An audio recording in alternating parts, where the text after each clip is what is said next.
Alright, so let's start organizing this a little bit. I'm going to take this entire brass and I'm going to drop that into a folder. So go off to the side here and click on folder, and let's name this metal pieces.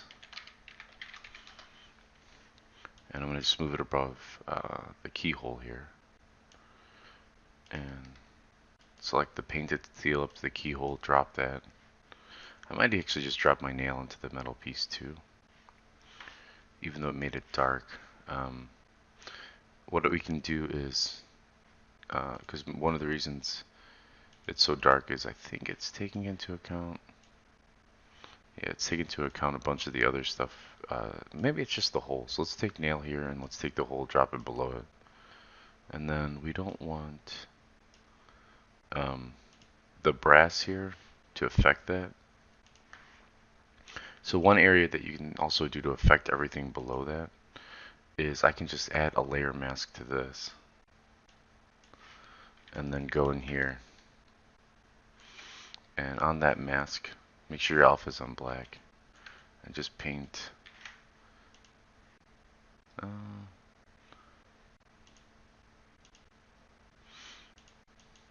see, what else is affecting this? The painted steel and the metal.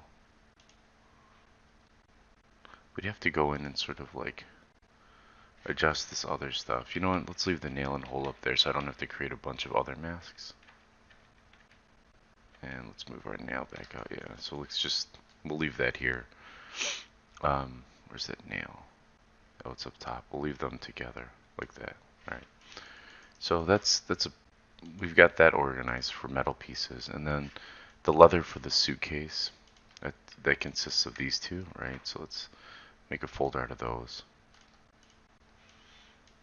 And we'll name this trunk body.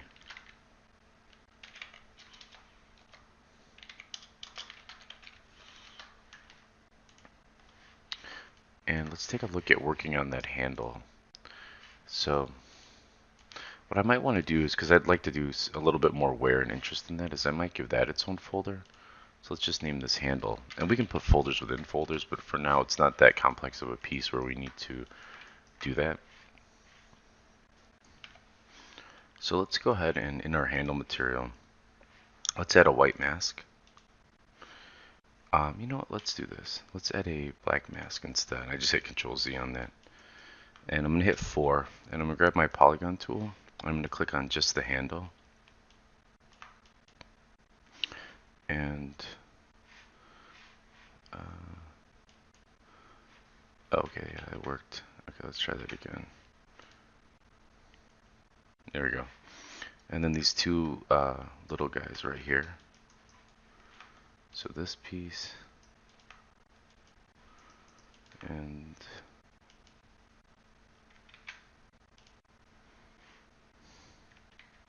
I'm looking over here to see that it's like, there we go, I got them both. Okay. And I'm actually gonna move, yeah, my handle above my truck body. Now in this handle section, let's grab another leather material. So I'm gonna kind of make it like it's cut from a different section or another. Let's see, leather.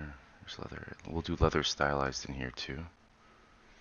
On that, and so now that's only affecting just the handle. Do you see that? So it's going to be sort of like it has a certain leather or amount of wear from the body because it's used so much. So what I want to do too is for that bass noise, I'm going to adjust the scale of it so that it feels bigger. You see that? And also,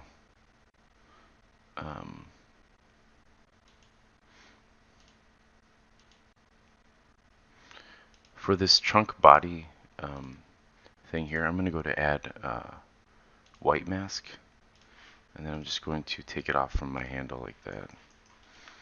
And the reason I'm doing that as well is because I want my handle to stick out further from this. So when it's sitting in a game engine and your character's walking past it, it gives it a nice little contrast between it. So let's go back up to our handle here. Let's go to our bass noise. And notice if I shrink it down, it gives me more noise.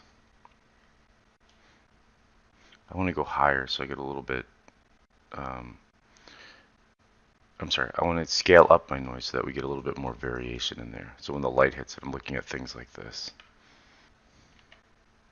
Now I want to adjust the color of that curvature. So if you go to your curvature map here, notice that if I lighten that, it brightens the curvature on that edge. And that also helps to further accentuate or push that. Do you see that?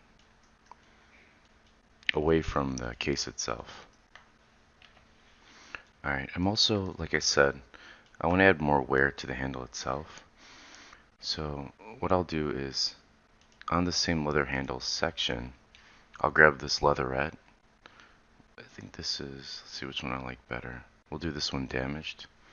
I'm dropping it right on top of the handle here, and I'm going to drag it above the leather stylized.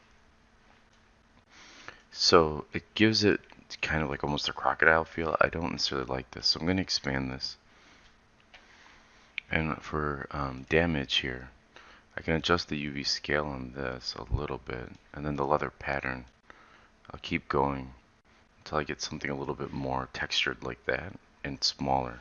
Again, I'm always zooming out. You'll see me scrolling in and out like this to see like how the leather damage looks, how it's sitting between it, and how that handle is popping. And I'm going to continuously lighten this later. I'm sure some of you figured that out too. And then I want to play with the base color so it's just a little bit lighter. So I'm going straight up, not left, but straight up because I want to stay in the same color family. Like that. Now something else I want to show you is, we always see this base color here, but we don't really talk about all these other elements that are underneath here. You can actually adjust whether the metallic, roughness, or normal can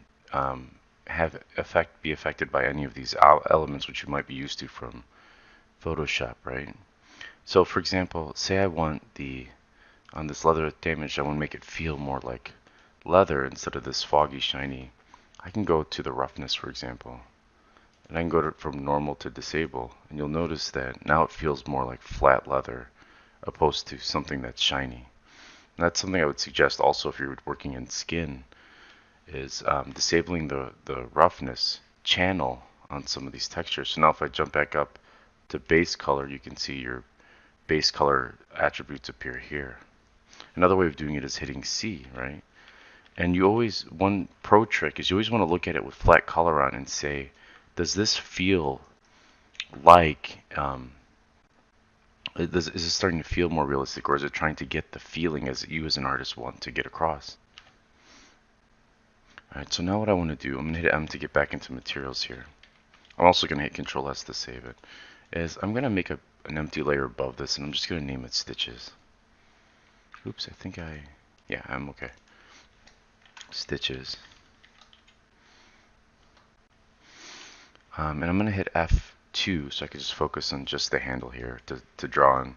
Now the stitches I'm going to go with are going to be just a little bit less, or they're going to be a little bit whiter in color, just lighter, so that we can, again, make it pop. Alright, so let's go ahead up here and let's increase our spacing a little bit.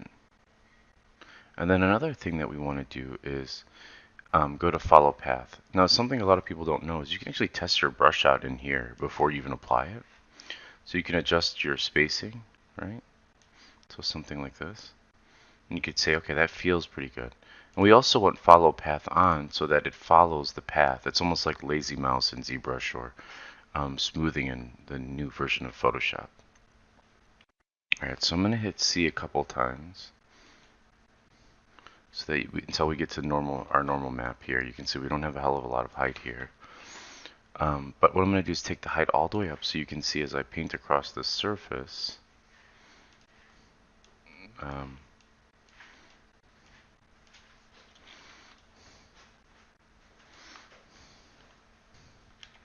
Oh, actually, you know what? That was the base normal. I wasn't on that. You can see that we paint across it here.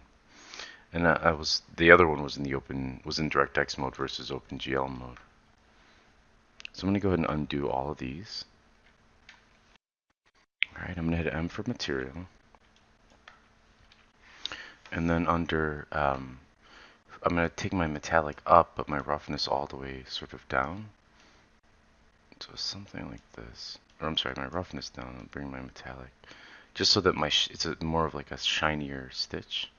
Because the base material itself is pretty shiny in the back here, but not here. And I want my stitches to pop. So you can see here.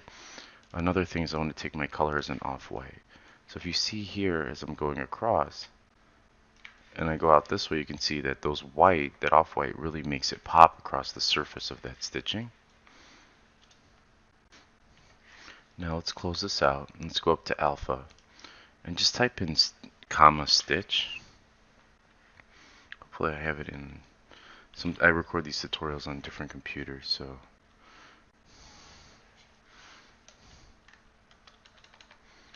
maybe we can just do stitch. See if that pops up. Yeah, there it is, stitch. And what's nice about this is it's a procedural alpha, so you can see here stitch type line, zigzag. So you can do zigzag stitches like that. So I'm gonna undo those two. Cross stitching, right? This is kind of neat. You can increase the size of this. So just get used to playing with these two. There's no shame in they're just extra tools, right? Let's go back up to our stitching here. I'm going to go with line, right? And I think I'm going to play with just the spacing a little bit. And if you're working off your own reference, I suggest, obviously picking one that matches. Alright, so I'm going to play with this a little bit. For the line here, I want double stitching, which is usually found on these types of suitcases. So, come on. So type 2.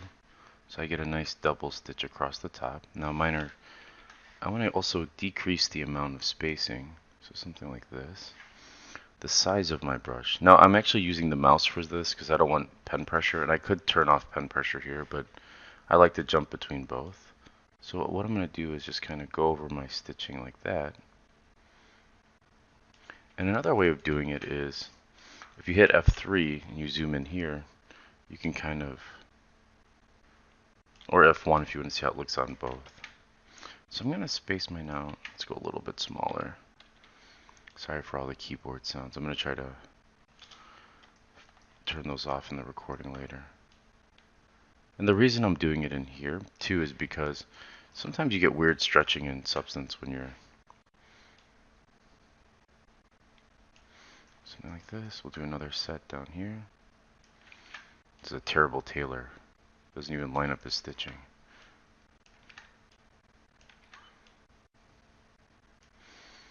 So we get something that looks like that. It's kind of neat.